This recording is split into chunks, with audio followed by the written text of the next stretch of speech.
Olá, olá, sejam todos muito bem-vindos. Hoje é sexta-feira, 4 de novembro de 2022. Diferentemente de ontem, as bolsas todas verdinhas aqui na minha tela. E são notícias boas vindo lá da Ásia, vindo lá da China. Então eu vou mostrar alguns dados lá na China, mas talvez seja um fogo de palha isso daí, ou seja, algo que veio e já some, já da mesma maneira que veio. Hoje tem bastante notícia para nós darmos uma olhadinha. Então vamos começar já nas bolsas para evitar nós perdermos tempo. Hoje o café está recuperando parcialmente a queda de ontem. Ontem foi mais um dia para as cotações do café, caiu quase 5% mais uma vez. Acompanhando as notícias aqui, o mercado ele continua esperançoso com a colheita de café que está acontecendo agora. Até no Vietnã já começou a colheita de café lá no Vietnã, deve ganhar força em 3 semanas, mas ele já começou, então o mercado tem essa expectativa que está chegando realmente café no mercado. América Central colhendo café também. Aqui no Brasil, o clima ainda tem sido favorável até esse momento para o desenvolvimento. Então, todo o cenário está corroborando para ter uma safra completa para o próximo ano. Saiu toda aquela pressão lá de geadas, já que aconteceu no final do ano passado, e que colocou uma quebra para esta safra que chegou ao mercado agora no meio do ano, que foi bienalidade positiva. Próximo ano, bienalidade negativa, mas a safra vindo completa vai ser uma safra maior do que este ano que passou agora, devido a um clima favorável e tudo que nós já conhecemos. Então, esses fundamentos continuam o mesmo. Só que ele deve ter chego num fundo aqui, porque olhando graficamente, apesar do contrato de dezembro já estar indo para o vencimento daqui a pouquinho, ele veio e trabalhou aqui, sentou em cima dessa média aqui e não subiu mais, não desceu e não subiu. Ele estava pedindo uma correção muito forte de preços aqui, de acordo com o RSI, e essa correção veio.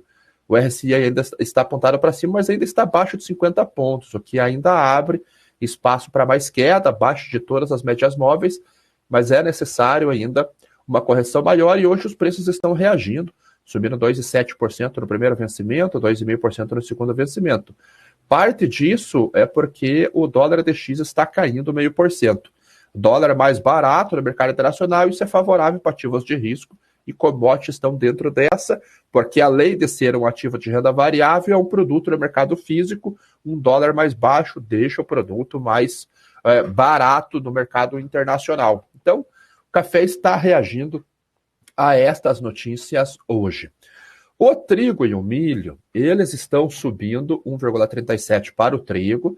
Também daqui a pouquinho as opções já vão para o vencimento.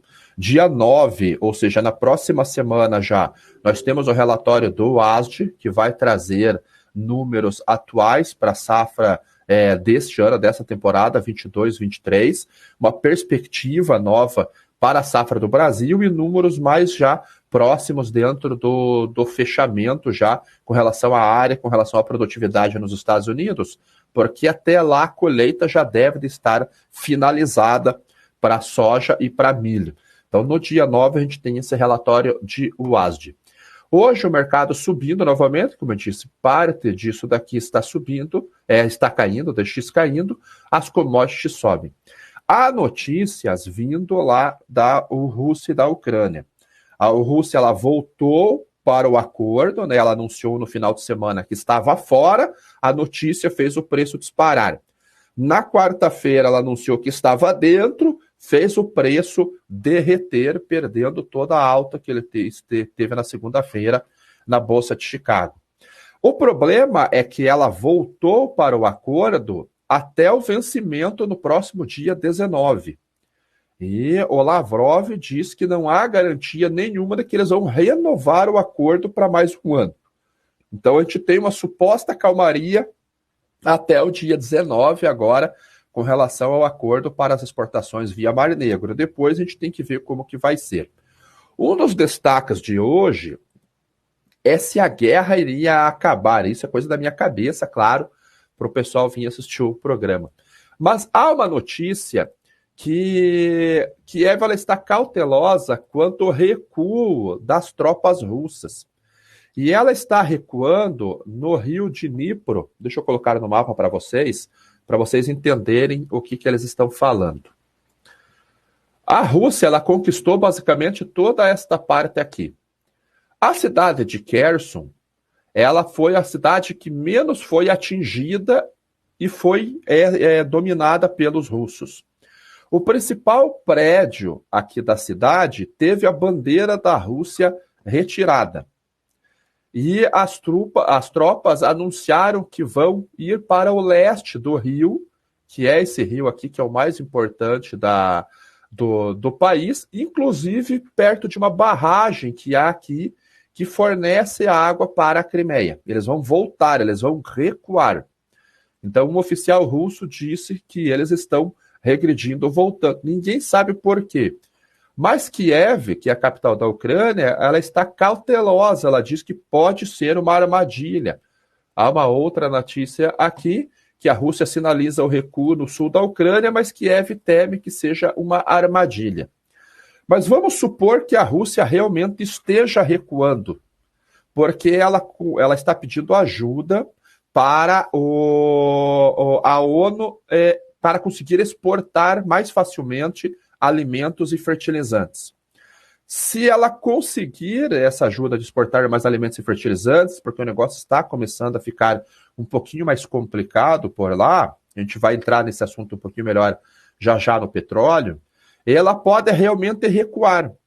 Como ela já fez aquela votação anexando, segundo o decreto do presidente Putin, a parte lá de Donbás, toda aquela parte leste da Zaporizhzhia, Donbás, acho que até próprio Kherson e outra região lá que eu esqueci o nome qualquer, será que ela não está, teoricamente, feliz com essa parte leste, se ela conseguir manter?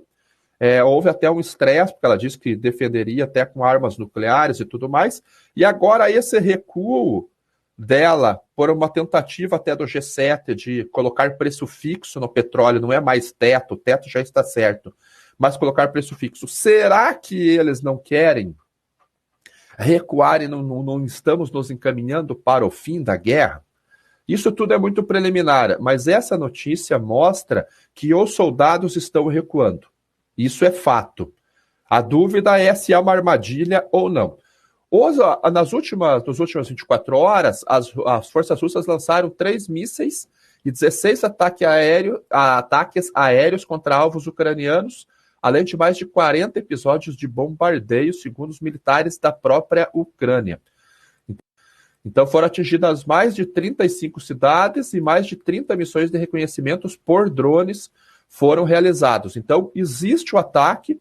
A Rússia está atacando pontos estratégicos, principalmente de geração de energia e transmissão de energia lá na Ucrânia, mas essa notícia aqui ela é um pouco estranha, esse recuo de soldados ucranianos.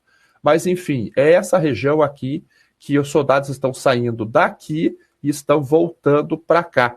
E é essa região aqui que foi feito, Lugansk aqui, ó. É essa região aqui que foi feito o referendo lá, e foi supostamente anexado. A Crimeia já havia sido anexada já no passado, em 2014, e ninguém fez nada. E agora a Rússia fez uma votação e essa região aqui foi anexada. Então, vamos acompanhar, porque é uma notícia importante esse recuo dos soldados russos realmente. Então, se a Rússia recua e ela voltou para o acordo dólar de X caindo, não tem outra saída a não ser as cotações lá do kit guerra, milho e trigo estarem subindo no dia de hoje. Óleo de soja subindo 1,34%, farelo de soja 1,3% e soja lá na Bolsa de Chicago subindo 1,13% também a 14 dólares e 53. Aqui é a boa demanda. Aqui não tem muita relação com a Ucrânia, porque a Ucrânia não é produtora de soja que seja relevante, certamente tem um tasquinho de produção por lá, mas nada muito relevante. Agora, a demanda da China por soja, ela está indo muito, muito bem. Será que Putin quer vender trigo mais caro com desconto? Não, é difícil, uma pergunta difícil de dizer essa, mas eu não sei realmente. Mas a demanda lá nos Estados Unidos, ela voltou. Ontem saíram os dados pelo USDA e para a soja veio 1,2 milhão de toneladas. É um número muito similar ao da semana passada. Então começaram a acontecer as vendas de soja para a China já desta temporada. A China que tinha ficado ausente durante um bom tempo de compras, a gente veio um volume caindo desde setembro do ano passado. Então a gente teve um ano bem fraco de vendas em comparação com anos anteriores. E ela veio aqui, teve semana que ela comprou 3 milhões, quase 4 milhões de toneladas no início da temporada, agora, no dia 15 de setembro. E ela mantém um ritmo alto de compras. Então, estas compras lá na China, nos Estados Unidos, têm sustentado as cotações. Como que está o commitment deles? A gente vem aqui, página 4. Aqui, ó, 32,2 milhões de toneladas já estão comprometidas para exportação, contra uma expectativa de 55,6 milhões. Ano passado eram 32. As exportações já totalizam 9,8 milhões e o que falta embarcar 22,4 milhões. Esse número aqui é forte. Por que esse número é forte? Porque a temporada começou dia 1º de setembro. Ou seja, nós tivemos setembro, outubro, 2 meses praticamente com 55% da soja que vai para um ano de programa já comprometido para exportação. A de novembro até dia 31 de agosto de 2023 para embarcar 45% no programa. Então, é um ritmo forte e isso tem sustentado os preços na Bolsa de Chicago. O milho teve mais uma semana de vendas fracas. 372 milhões. Foi um pouquinho melhor que ano mês passado, semana passada, mas ainda assim é um ritmo fraco. A gente vê aqui que está realmente fraco. E aí o Brasil entra agora na jogada para já a safrinha 23, desculpa. Ontem eu mostrei para vocês que a alfândega chinesa divulgou as empresas que estão autorizadas a embarcar milho para lá. Então, o Brasil entra nesse jogo agora e isso pode manter a demanda fraca nos Estados Unidos. Se a demanda está fraca e a gente tem China comprando aqui que não comprava, o nosso milho tende a subir no porto. Não se animem com B3, ele deve subir nos prêmios de exportação quando for sair a negociação direta entre comprador e vendedor. E outros destinos devem ir para os Estados Unidos procurando as cotações por lá. Só um pouquinho, pessoal. Deu uma secada na goela aqui. Indo para o petróleo subindo 3,44% hoje, o petróleo WTI a $91 já o barril. E o petróleo Brent, vamos esperar abrir aqui, subindo 2,84 a $97,53. Então, hoje o petróleo foi lá naquilo que a gente já estava conversando aqui, que ele tinha possibilidades de ir acima de $90 o barril petróleo norte-americano. A esperança é de que a China vai reabrir a sua economia. Então, saíram documentos ontem, a mídia Bloomberg teve acesso a documentos mostrando uma possível flexibilização com relação à reabertura da economia. E isso animou as bolsas, tanto que as bolsas chinesas tiveram um movimento pequeno só de $1 trilhão só ontem. E isso é relativo a esta notícia de que pode haver relaxamento com relação às políticas de Covid por lá. Então, ações da China ganhos de $1 trilhão na esperança da reabertura e melhores laços com os Estados Unidos. Mesmo assim, no acumulado, a Bolsa caiu 30% devido às medidas de política de Covid zero. Então, o Covid restringiu a circulação de pessoas, restringiu a economia como um todo, a Bolsa caiu, e esses documentos aqui mostrando que há uma possibilidade de relaxamento nessas medidas de lockdown de Covid zero animaram o mercado e eles foram para ativos de risco. Mostra aqui que gigantes como a Alibaba e a JD.com subiram mais de 10% cada no índice de Hang Seng. Hang Seng Tech, né? O índice subiu 7,5%. Só ontem isso daí. O Hang Seng subiu 5,3% e o maior ganho semanal em 11 anos. O Xangai Composite subiu 2,4%, um ganho semanal de 5,3%, o maior em mais de 2 anos. E os ativos sensíveis à China em todo o mundo subiram acentuadamente. O governo diz que não é bem assim essa história. Ele diz que eles vão manter a política de Covid-0 ainda, mas podem haver mudanças substanciais na política. Isso a gente não sabe o que é. Mas o mercado está otimista. Então a China fará mudanças substanciais na política de Covid-0, segundo o ex-especialista do governo. A princípio vai haver esse relaxamento mesmo. Então isso é muito bom para a economia. O que a China está tentando fazer? Ela está tentando fomentar as suas exportações, ainda mais nesse final de ano, que é um período onde o Ocidente costuma consumir mais produto devido aos feriados. Então, a gente vai ver aqui a cotação do yuan, ela está desvalorizando a moeda para tentar deixar o seu produto mais competitivo no mercado internacional. Ele chegou numa máxima aqui de 7,32 e agora está em 7,24, porque ontem ele caiu bastante com o mercado um pouquinho mais animado com relação a essa abertura de Covid-0. Quando nós vamos olhar as exportações, é aqui que está o problema. Porque as exportações da China em outubro, elas esfriam à medida que a demanda global enfraquece. A China hoje é o parque industrial global, todo mundo sabe disso. O Brasil tem uma economia muito mais vinculada ao que acontece na China do que o que acontece nos Estados Unidos, o que acontece na Europa. É o maior parceiro comercial do Brasil hoje, tem produtos aqui no Brasil que são integralmente dependentes da China e nós somos integralmente dependentes da China com relação à exportação de soja. Por exemplo, a China é o maior comprador de soja, 80% do que nós exportamos de soja vai para a China.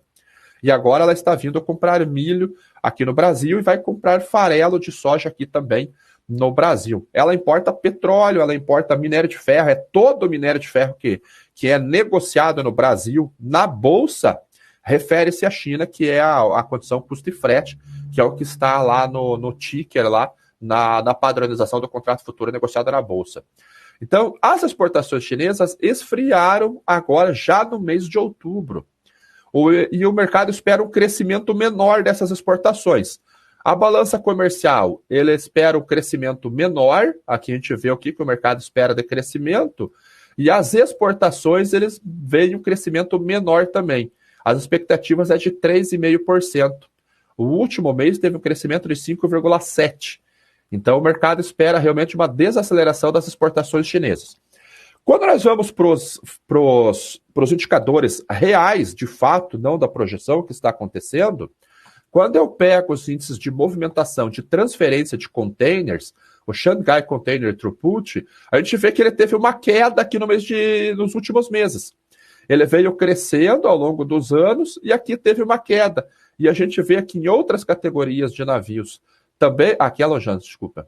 Cadê o Mundo Freight? O Freightos Baltic Index, que é o indicador de fretes, de preços de fretes, né, custo de fretes, rotas gerais, ele também teve queda. Em Xangai, tem algum, aqui, ó, Xangai, olha a queda que teve no SCFI, o Shanghai Container Freight Index, uma queda muito grande. Olha sazonalmente como ele está voltando para o mesmo nível de 2020. Então, 2020 foi o ano que houve a quebra na cadeia de suprimentos, com o mundo fechado devido ao lockdown, o volume, o fluxo de comércio exterior reduziu-se bastante. Isso para containers a granel, para containers para cargas a granel, para cargas a container. Então, os preços de fretes já estão recuando. A Ásia também, o tráfego aqui, o trânsito aqui pelo canal de Suez também, e o freitos a gente também vê que ele está voltando para níveis de 2020. Então, uma queda grande no fluxo de container e o throughput aqui a gente começa a perceber que realmente a movimentação, a taxa de transferência de container está baixa. Se nós vamos para commodities, indo lá para a China, A gente vê que houve um aumento no fluxo aqui de toneladas, toneladas transportadas por milha, que é normal pela sazonal. A gente tem um período sazonal de consumo maior de minério de ferro agora em setembro, finalzinho de agosto, setembro e outubro, e agora a tendência é cair esse consumo. Então, para o minério de ferro, não há uma boa expectativa no médio e longo prazo. Tanto que o BDI teve mais um dia de queda hoje, puxada pelo índice Capesize, que é o índice de navios que transportam minério de ferro. Quando nós vamos lá para a Bolsa de Dalian, ver o que aconteceu com o minério de ferro, hoje ele está em alta. Alta de quase 5% no vencimento para janeiro de 2023 e o novembro de 2022, já não tem aqui, dezembro de 2022, 4,42. Mas isso daqui é o otimismo com relação ao relaxamento das medidas de Covid. Isso daqui tende a ser positivo para a Vale, porque o minério de ferro tem uma correlação acima de 90% com as cotações do minério de ferro negociados lá na China. Vamos dar uma olhadinha no petróleo, porque o G7 aprovou uma medida de teto de preços para o petróleo. Ele aprovou um preço fixo por petróleo, era teto de preços, agora eles decidiram que vai ser preço fixo.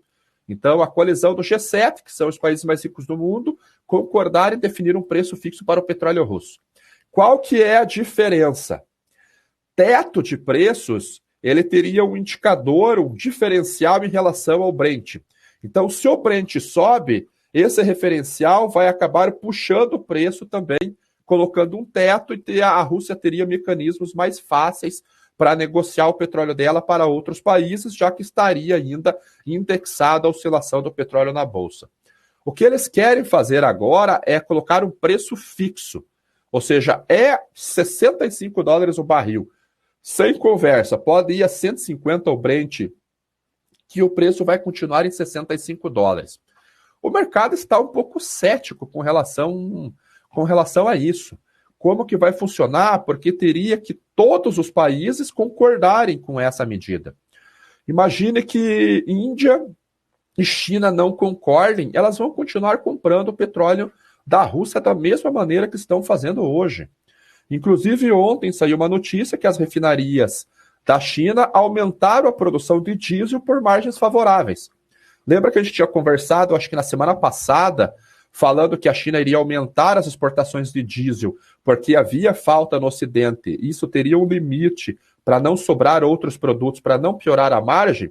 Pois bem, a China aumentou as compras de petróleo, principalmente na Rússia, que estão com desconto, processa e exporta esse petróleo com preços melhores, melhorando as margens das refinarias chinesas. Agora, o governo pode estar relaxando as medidas de Covid para que ela consiga ter um consumo doméstico melhor, para que ela consiga manter as margens das empresas, das estatais chinesas, favoráveis, o que seria bom para a economia no momento que o mundo todo está com retração. A gente viu PMIs aí na Europa cedendo bastante, na própria China cedeu bastante, então as coisas podem estar começando a se encaixar num cenário mais favorável para a China. Agora a China vai depender do restante do mundo voltar também para que o mundo compre os produtos que ela produz. Então essa notícia aqui passa a ser uma notícia boa. Uma notícia perigosa, mas a notícia boa vindo lá da China. Qual que é o que pode acontecer aqui? Qual que é a leitura que eu faço? E aí vocês vão me dizer se vocês concordam com essa leitura ou não. Se eu tenho mecanismos do Ocidente limitando o preço do petróleo russo, hoje a Europa ainda compra muito petróleo da Rússia, petróleo derivado. A gente vê países ali que dependem basicamente de 50% do diesel da Rússia. Se nós chegarmos em 5 de dezembro, que vai começar a valer esse teto de preços, e deixarem de vender ou diminuir o fluxo para a Europa terá que ir em outros locais buscar petróleo. Isso vai aumentar a demanda. Nova York e Londres, a negociação do derivativo, o preço pode subir.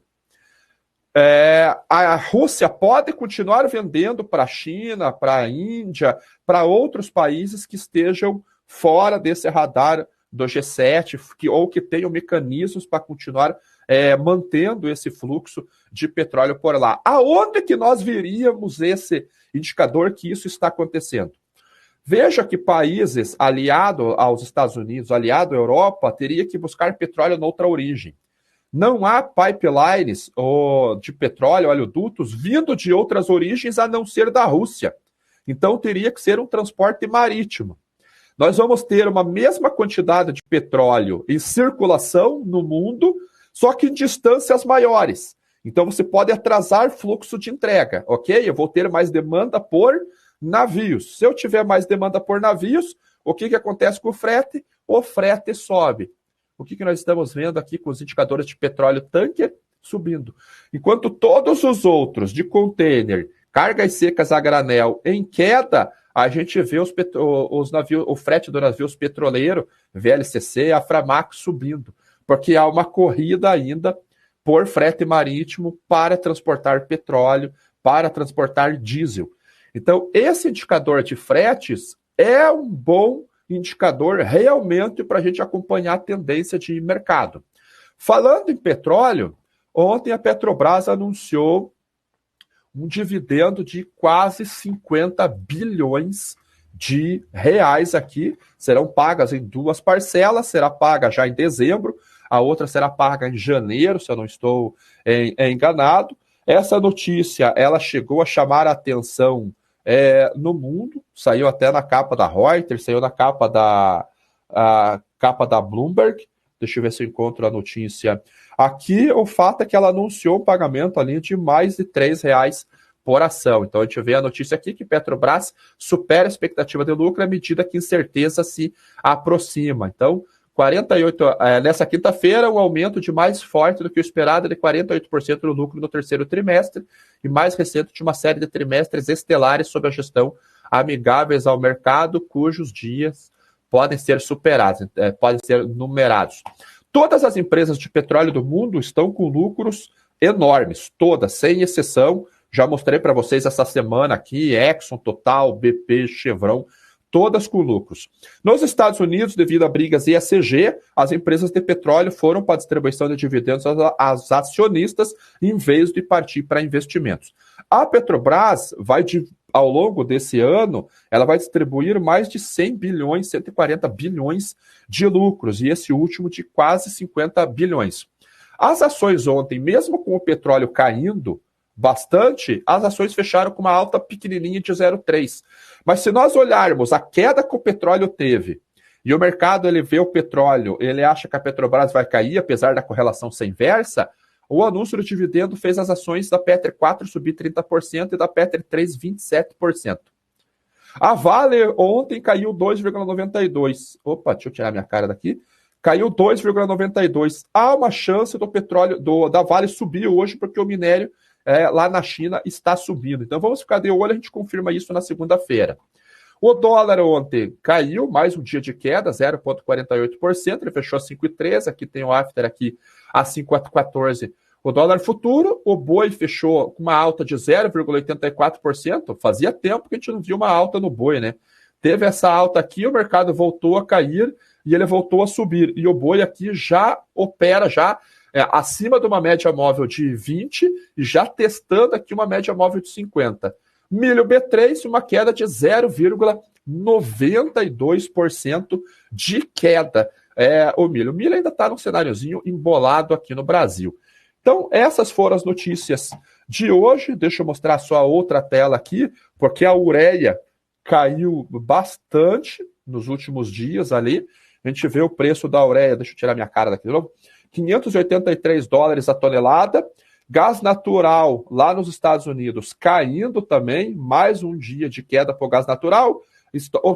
Alta de 3,52, mas caiu bastante o gás natural, o estoque está feito, tudo tranquilinho. Óleo de palma alta, fretes caíram a 52% dos Estados Unidos, 0,58% no Brasil, e o índice geral de preços do BDI aqui, 2,32%. Então, bora lá, pelo que eu vi aqui, não há perguntas aqui. O Marco aqui, será que o Putin quer vender trigo? Já não sei realmente. Biden diz para Zelensky ter mais gratidão pelos Estados Unidos, otimismo com a abertura do mercado da China, milho B3 sempre contra esse biotipo? Não. Primeiro semestre, B3 tem mais força porque o Brasil consome o milho no mercado doméstico. Segundo semestre, tem uma relação mais forte com a Bolsa de Chicago devido a nos tornarmos exportadores. Deixa eu ver se eu pulei alguma pergunta. Eu acho que não. Não, tendência de café, eu falo na segunda-feira, mas eu tenho um pensamento pessimista, Emerson, para o café. Eu acho que o preço ainda pode cair. Vamos ver os likes aí, pessoal. 351 likes só aqui, 1.300 pessoas assistindo na BMC News. Então, vamos lá. Edenilson Ale, você é um NPC. Eu não sei o que é NPC, rapaz. Não sei o que é NPC. A lei que é bolsa escutar. Não entendi essa, Vitor. Nossa, rapaziada.